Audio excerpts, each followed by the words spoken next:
one everybody GPA পদ্ধতি যখন বার হয়েছে ফার্স্ট টাইম 2020 ইয়ারও সবাই জানে যে জিপিএ পদ্ধতি যে গ্রেডিং পদ্ধতি এভারেজ এরপর থেকে মানুষ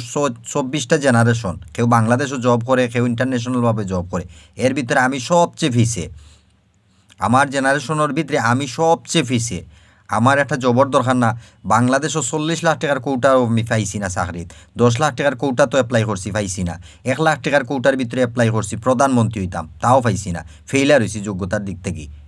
এখন আমার সম্মান হইল গিয়ে ইন্টারন্যাশনালভাবে নাসার ভিতরে যদি আমি একটা জব পাই 2,20 লাখ টাকা তারা প্রত্যেকটা ওয়ার্ল্ডের প্রত্যেকটা দেশ থেকে যাচাই করি আইডেন্টিফাই করিয়া জব দে দেন স্যালারি দে আমি তো ইন্টারন্যাশনাল ইনকোয়ারি করিয়া দেখছি যে তারা জব দে আমি তো অ্যাপ্লিকেশন করিয়া বইছি এখন আমার তো জব দেন না ইন্টারন্যাশনালভাবে 2,20 লাখ টাকা দিলে তারা ক্রাইম করতে পারতো না মনে হয় সম্ভবত ওলা কিচ্ছু আমি তো জব চাইরামু